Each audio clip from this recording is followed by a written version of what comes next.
Had a phone consultation a couple of days ago with a cool guy from Georgia. His name is Spencer. He wanted to talk about buying recreational land. His very first piece of property. He was a young guy, professional guy. He wanted to have a detailed discussion about the best way to buy for he and his family to use just for recreational purposes. And what I want to do is take some of those items we discussed that day in the phone consultation and put them all together here for you. I think buying recreational land is a great thing. It really is. Only if you can do it in a way that's a blessing to you, that's fun, that's enjoyable, that's well thought out. And so I want to give you 5 things that I think you need to consider before you jump out and buy your very first piece of recreational property. Number 1, be sure to work out the money well in advance of starting to look for any kind of piece of property. Any bank that we've ever dealt with, any lender, is going to require a minimum of 15 or 20% down if you're going to finance it. Now, if you're going to pay cash, you've got a lump of cash, then hey, that's fine and good. You still want to think about that, and I'll tell you why in just a minute. 15, 20% down, you're going to have some closing costs, have the carrying costs for that property going forward, the principal and interest, you're going to have taxes on it, things like that. So think through that well in advance and make sure that any type of finance deal is something that you can easily absorb into your lifestyle without it becoming a burden. Think through the money part to make sure that it's something that you can do right now, and it's what you want to do with the chunk of cash that you're either going to buy it outright with or that you're going to put down as a 15 or 20% minimum down payment. Number 2, talk to your family.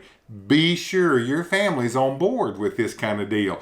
You're about to take a chunk of cash, either for a cash purchase or a large down payment, and you're about to set that in a piece of property. You need to make sure everybody's on board with that. Is your husband or wife good with that? Are they happy that that's how that money's going to be used? Is this something that you as a family can get on board with? Hey, I've seen it happen too many times where husbands or wives independently from the other make big financial decisions, and it does not always work out good. Make sure your family's involved. Make sure they're happy that this money is going to be used to buy land as opposed to going on a vacation to Europe, buying a boat, a little cottage out there on the lake or something like that. Everybody needs to be on board so that everybody can enjoy this property, everybody can have a sense of investment and ownership in it, and all want to use it. Hey, number 3, buy with selling in mind. I'm never going to sell the property. That's all fine and good. As a broker for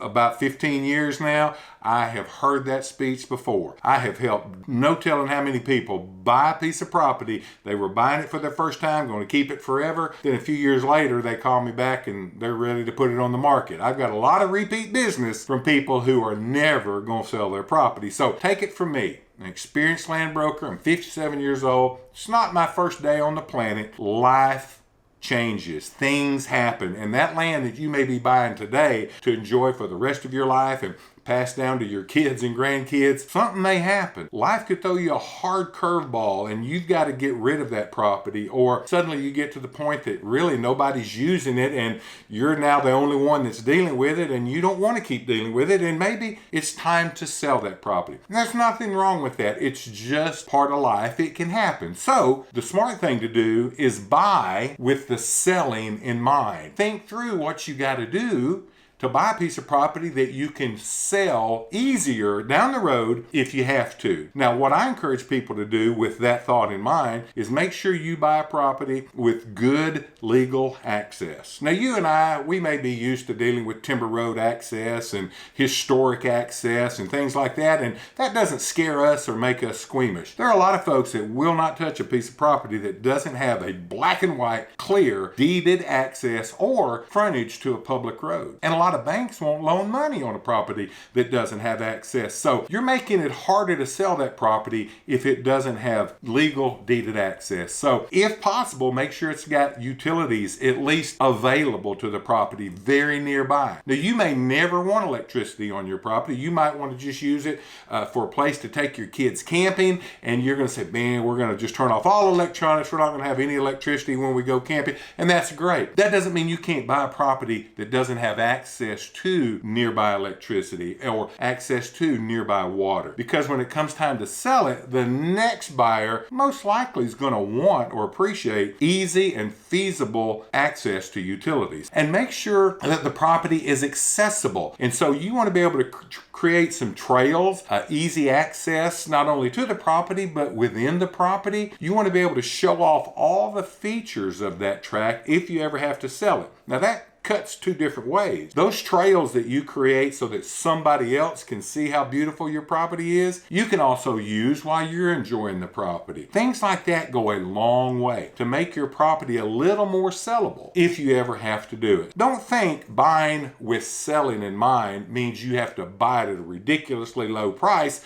so that you can always sell it for a big profit. No, no, no. It just means that you can sell the property in a reasonable amount of time for a reasonable amount of money so that you can get free from that property if life ever says, hey, it's time to make a change. Hey, number 4, closer is better. Now, I know right now, when you're looking for a piece of property and you're thinking about being able to get away, being able to drive to a remote part of the world and get away from everything and everybody that you know, that all sounds great. That all sounds fun until you have to do it a bunch of times. Suddenly, that 9-hour trip becomes more of a burden than it does a blessing. If it's closer, you'll go to it more often. Your wife and kids will want to go because they can get to it easily and quickly and also get back for that soccer game. If it's close, and I don't mean right down the road, but I mean if it's an hour or two drive, you can get to it much quicker and enjoy it more. You can also work on it more. You can make more spontaneous last-minute trips. I can't tell you how many times